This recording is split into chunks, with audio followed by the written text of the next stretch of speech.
I'll take questions po. Hindi na po ako mag-opening statement. So yun lang sabi ng prosecution na yung statement ni Vice President Sara kahapon covered daw sa judicial.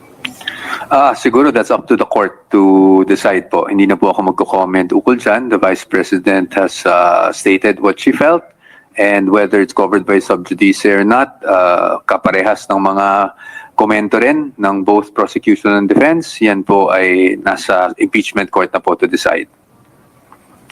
Sir, doon sa manifestation po kanina ni Lead Counsel, Attorney Sheila Sison, bakit po important yung ganong manifestation na kailangan ilang po ang mga manifestation?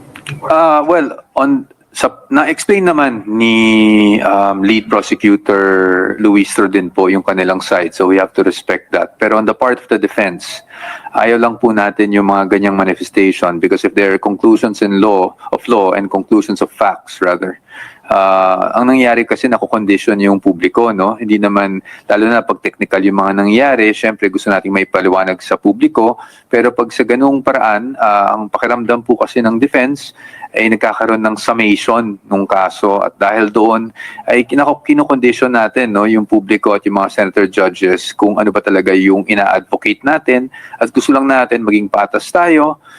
Na pag mag-withdraw tayo ng witness, we simply have to say na i-withdraw natin yung witness. At nasabi naman po ng ating presiding officer na kung kailangan mang i-explain yung reasons because, we also understand the side of lead prosecutor Luistro. Maaari naman daw pong i-explain sa mga press con. Sir, mas marami pang mga witnesses ang withdraw o Article 4. Anong meaning niyan sa inyo sa defense? Sa amin naman po, wala. No? That is really the prerogative of the prosecution. Pagdating din ng time ng defense, kami rin po ay baka mag-withdraw ng maraming witnesses depending on how we think our case is going. So sa atin, we will just move on to prepare for Article 1. No? But we have been preparing naman for quite some time. So we just need to shift our attention now to Article 1, but of course without forgetting that Director Matibag will still be called next week. Sa Article 1, ready na rin ba kayo? Yes, opo.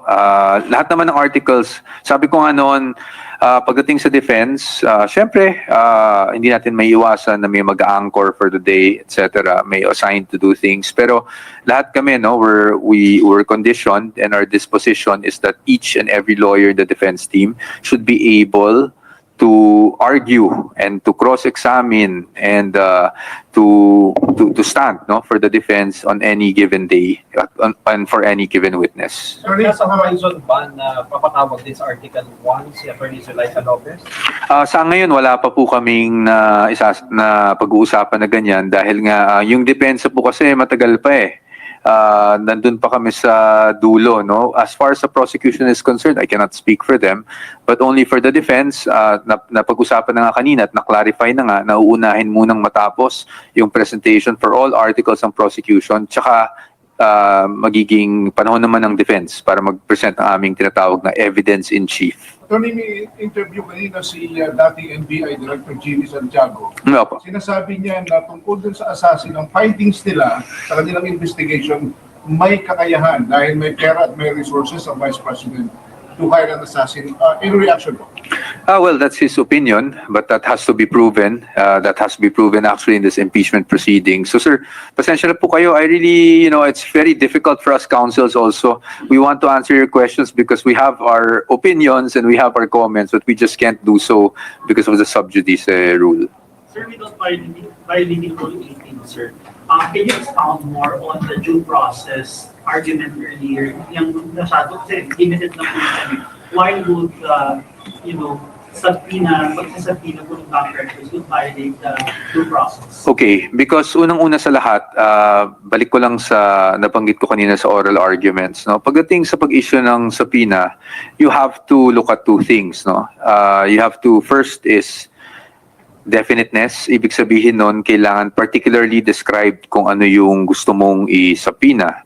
Pangalawa, it has to be relevant. Ibig sabihin, may kaugnayan o direktang kaugnayan dito sa isinasagawang paglilitis. Ngayon, pagdating naman sa due process, no, kailangan natin malaman, pwede ba yung mga bagay na sinasubpoena o hindi under our laws? And kung ibabaliwala na lang natin yung mga batas natin, kailangan lang natin mag-issue ng subpoena, then nawawalan ng due process because the respondent has protections under the law. At again, hindi lang po yan sa respondent, it goes for each and every one of us Filipinos. No?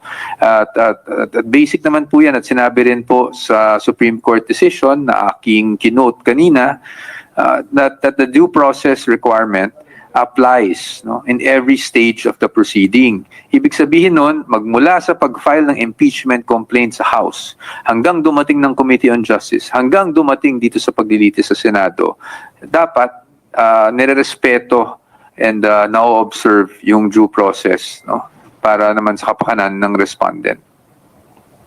Attorneys, nagbawas na ang prosecution ng kanilang mga distrito sa court article of impeachment. On your part, sa depensa, may mangyayari ng pagbabawas dun sa pag-counter ninyo sa mga testigo nila. Too early to say, sir. Kasi mahaba pa to. Sa dulo pa lang kami.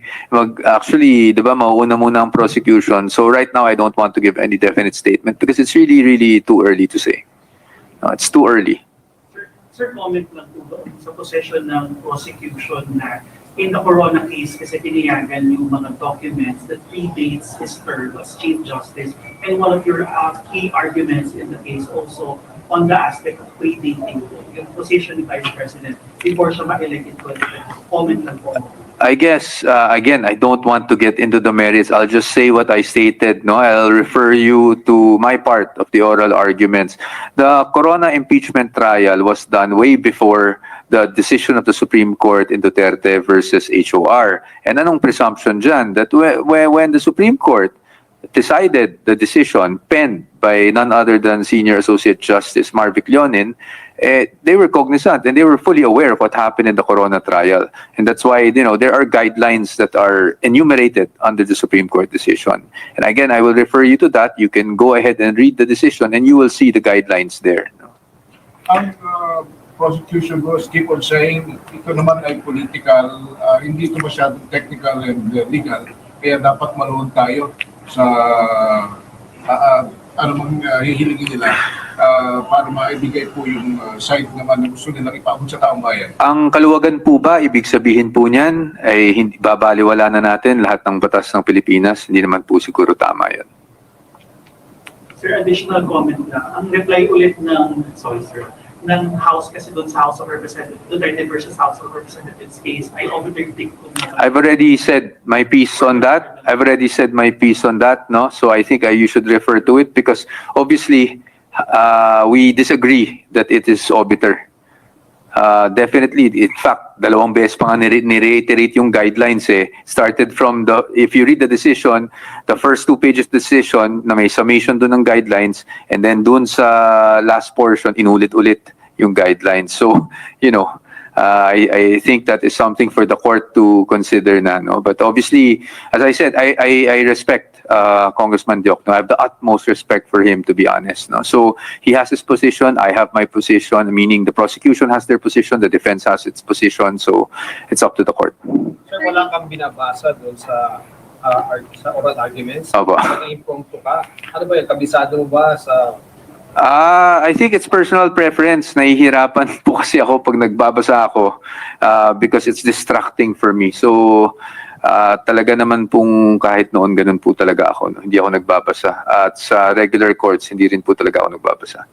Attorney, what will be your preparations? But sorry, I just have to kasi baka ma-misconstrue, no? It's really a personal preference. It doesn't mean that it's better na wala kang binabasa. No, I'm not saying I'm good kasi may binabasa. Wala akong binabasa or may binabasa ako. It's just personal preference. Each lawyer has his or her own style. As you can see, some lawyers kahit may binabasa, ang ganda naman ng delivery and very coherent. So it's really irrelevant kung may binabasa o walang binabasa. It's just a matter of preference for each lawyer. Go ahead. Attorney, what will be your preparations for the defense sa next week in regards to sa mga bagong nilabas ng prosecution?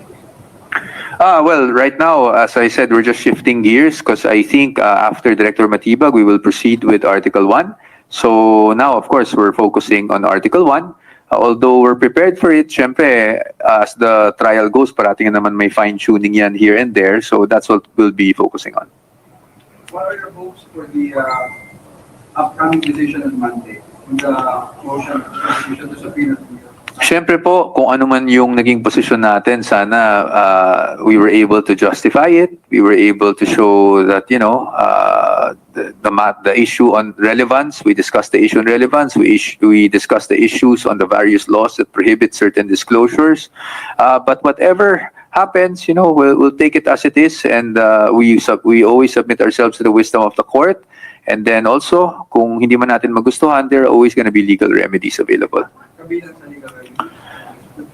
Well, sir, it's too early to say. Wala pang decision. I don't want a clickbait soundbite, you know. So I'm not saying anything right now. Those are all on the table, but you know, there's nothing has been discussed. It's too premature, and plus, all of these things will have to be discussed with our client. So, tama, simple majority na mga kailangan para I think so. Pag motions, no, I believe so. So what you're saying, attorney, there are legal remedies kung hindi man Again, sir, I've already mentioned. I don't want a clickbait. I'm sure everyone's asking for a soundbite, and I'm not going to give you that soundbite. Thank you. Thank you po. Thank you.